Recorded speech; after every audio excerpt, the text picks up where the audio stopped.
All of these parts are for the Delica, but I've sold the Delica, so why?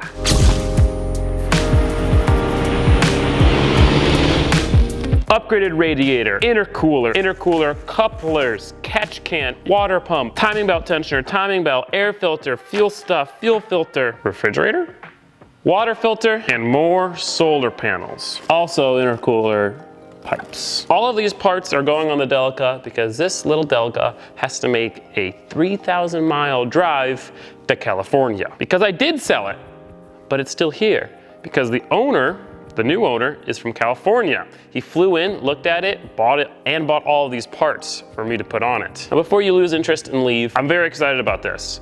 Mostly about doing the intercooler, because we're finally giving the van the parts that it really deserves, and I still get to enjoy it until he comes in about a month to pick it up. Actually, exactly to this day, a month. So the sooner I get this put back together, the sooner I get to drive it some more. We're gonna get the boring stuff out of the way, some time lapses, timing belt, maintenance.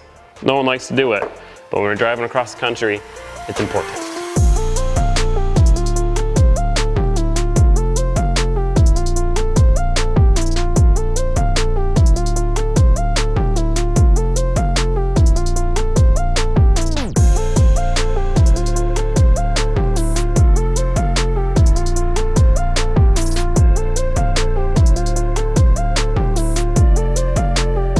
Couldn't get the crankshaft bolt off. Had to call in some reinforcements.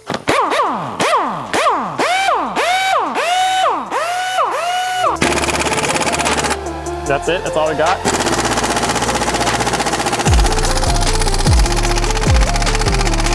Bro, the electric impact definitely is doing better than this thing. 3/4 inch impact. If this one doesn't do it, we're in trouble. We are in big, big trouble. Oh yeah, easy. Keep that right there for bad situations. Oh, Jesus Christ. That's unfortunate. Nice. Ooh. So the one clearly concerning thing is that the belt for the balance shaft has just been snapped for this entire time. Look at that. So this motor hasn't had no balance shaft for who knows how long. Clearly a long time because it's quite eaten through. This is why you change your belts, kids. And this timing belt honestly looked like it was about to go too. So I'm glad we're doing this for the new owner. You think that belt was still mint, right? Think that belt was good? This is an interference motor, so we're lucky that this broke and not this one. That's clearly a mark. This one lines up right there. That's clearly a mark. We got the timing belt off, so now we have to get the water pump off and put it back together. So I think it's time to cue time lapse number 2.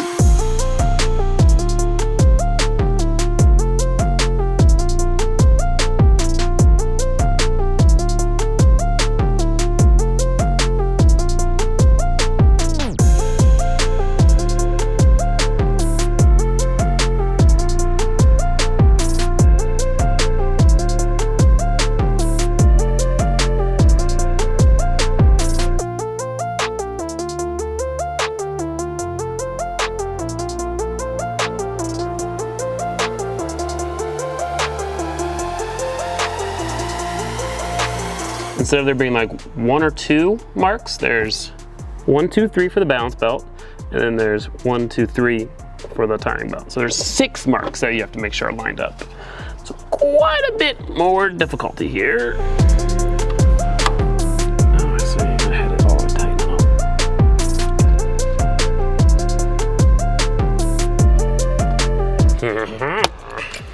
That maybe probably the most difficult thing I've ever timed, but it's actually still easier to work on than like the Eclipse.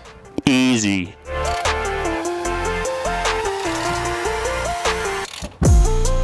It sounds way smoother, that's for dang sure. Doesn't creak and balance shafts line up. And the top lines up. Let's go. Told myself I wasn't gonna paint anything because at the end of the day, it's a waste of time. It's just for looks. But is this really a Gingium video about some Rust-Oleum flat black? Ooh, papito, hey. Look at that. Nice, torque down to spec. I love it.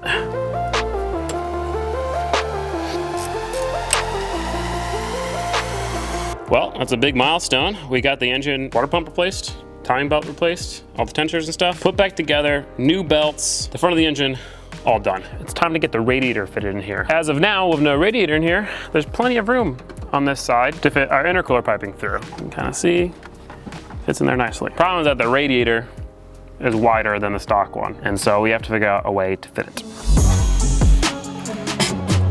There we go.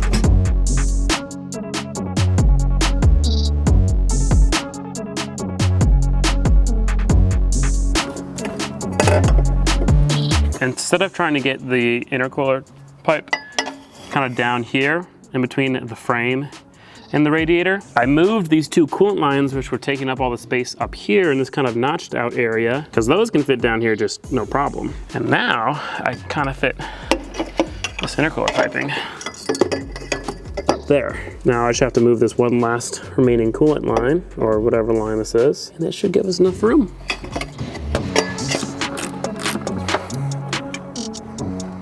That one's out of the way now too. Hey, yo. Unfortunately, this very high quality radiator does not fit, as in the only bolt doesn't line up. It's also leaned way too far back. So we're gonna cut this thing off and fix it.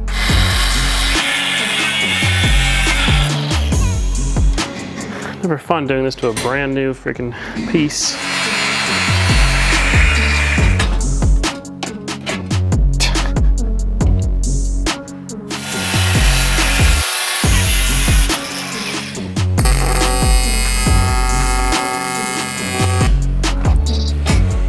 Well, that'll do.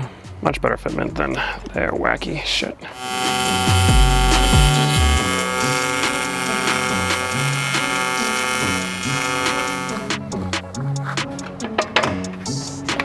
Hey, yeah, thanks.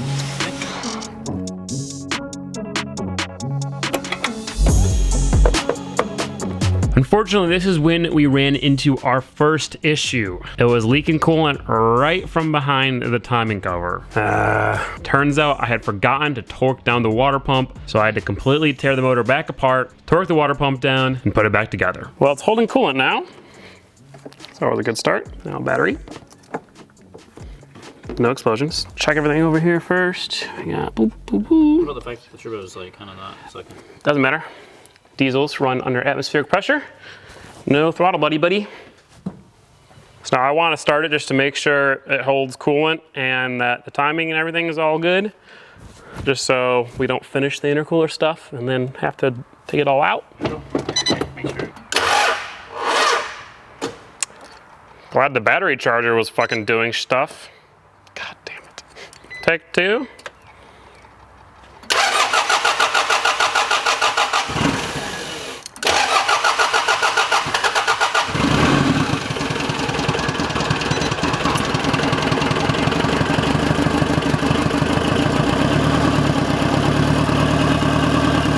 Oh my God.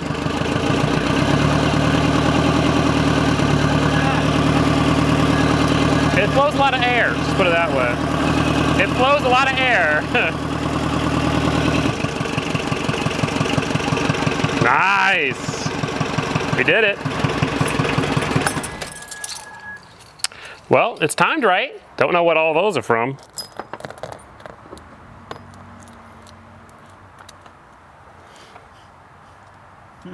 But with that, it was time to start working on the intercooler system. Now, obviously, since this thing didn't come with an intercooler from the factory, there was a lot of stuff that needed to be modified. In order to get air from the turbo up to the front of the van and then back into the engine, I needed to clock the turbo enough so I could get a coupler onto that. And then we had to fabricate a new inlet for the intake manifold. Because previously, the turbo fed directly into the intake manifold. And so it was really crammed right there. You know what that means. Pie cuts.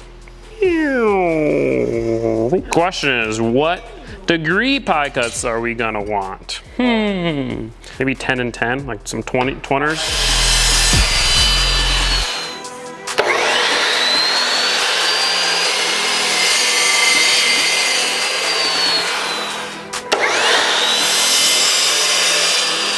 Pie cut, pie cut, pie.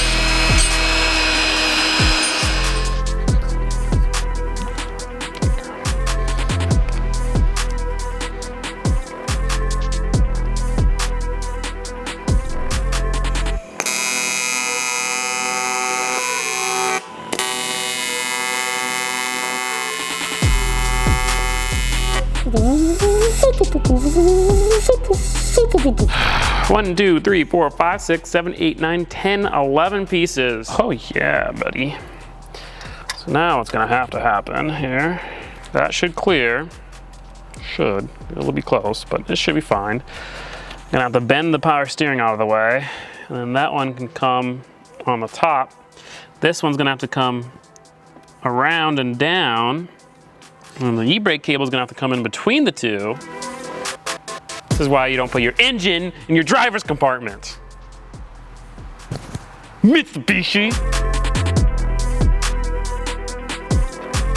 So we got this planned out and working. Before we keep working on it, before we keep making progress on the actual piping, probably a good idea to mount the intercooler. Know where they're going. This is where the intercooler is going. We gotta change the location of where the tubes come off of.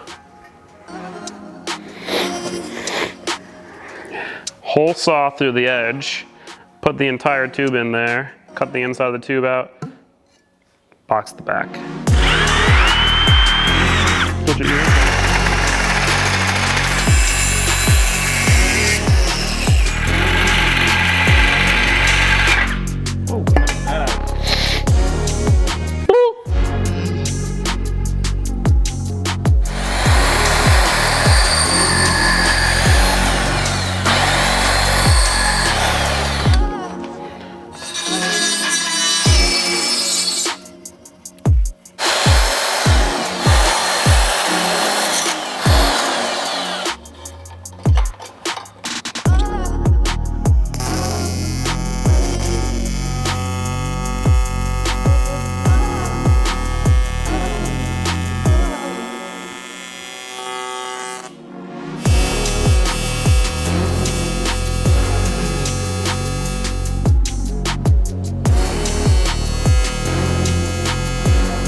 The intercooler, it's pretty much done. We're gonna paint it black, but you know, we're gonna do that after we mount it so that we don't scratch up the pretty paint.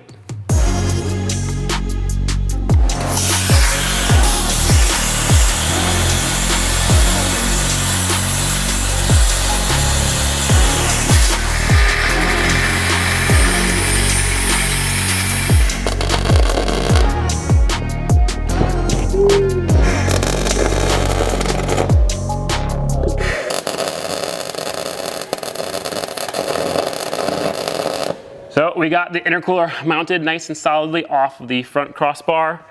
It does, you know, affect approach angle by a very, very small amount, but this was the best place to get the most airflow, make it the most efficient and the coolest looking, because who doesn't want an intercooler sticking out the front of your JDM van?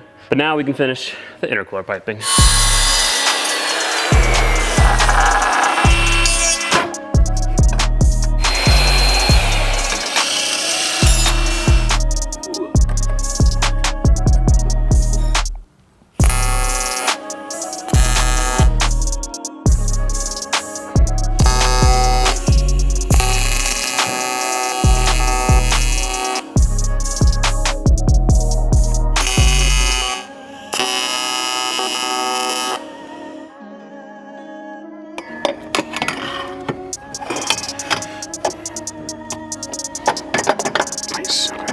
I mean, that looking pretty good.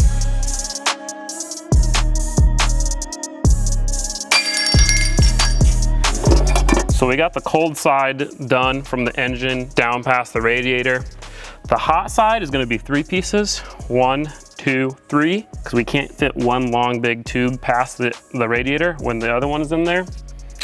Is what it is. But now I'm gonna take this off of the turbo, cut it down a bit, and start making that second tube.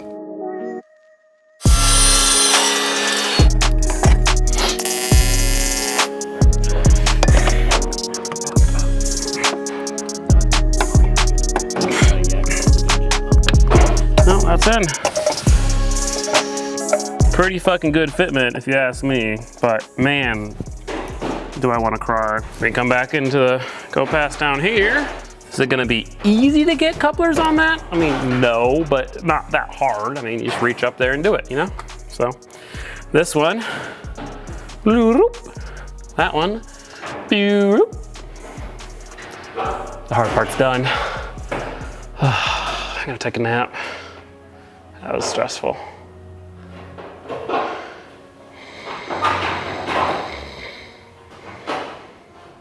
After my short nap, I went ahead and welded up those 4 intercooler pipes. This short time lapse that you're watching now was really over an hour of straight welding. But once that was finally done, it was time to work on the last 2 pipes to complete the intercooler system.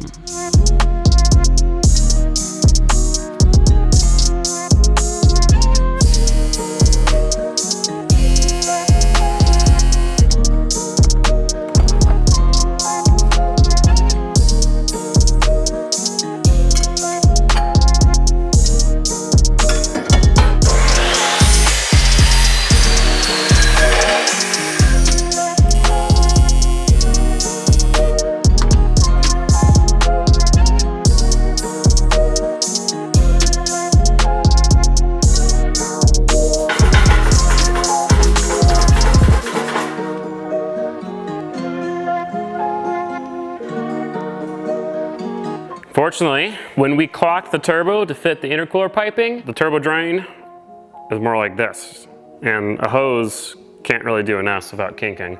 So we're gonna modify the turbo drain, pretty much just cutting off the bend and putting the flange kind of just straight off of the turbo, and then putting a new hose on it, and that should be all good.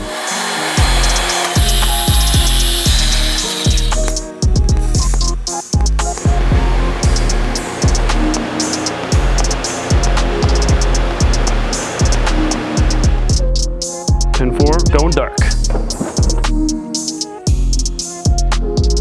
The very last thing that we added to this beast was this catch can from Mitsubishi. Obviously diesels have a good amount of blow by, and all the intercooler piping and the intercooler would get clogged with oil really quickly if we didn't put a catch can on this thing. So I found a nice little spot to mount it right here. I think it should be fine.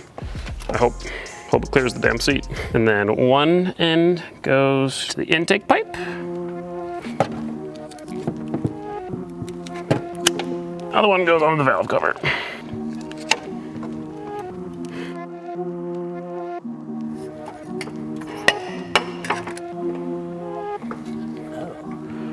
Okay, so I just... Okay, I think that one's in.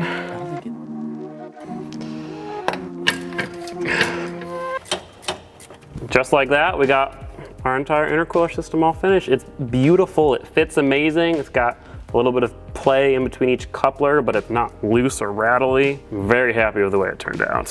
And with the stealthy black intercooler, it looks OEM plus. Kind of just looks like a factory little radiator up front.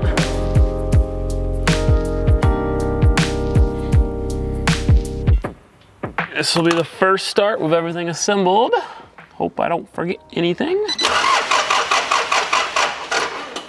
All right, you're gonna have to push the boost button again. Right. Okay. It's overheated.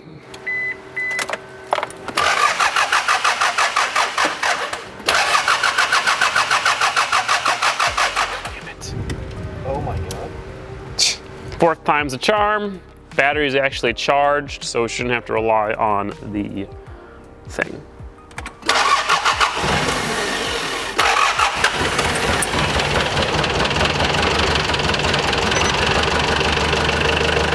Pressure's idling a bit low. Nice. It's literally been idling for like 20 minutes and it's finally gotten warm enough to get the thermostat open and everything getting hot. It's running great. So I think with that, we can shut it off, top it off with coolant, put the seat back together, because obviously can't drive it without the seat.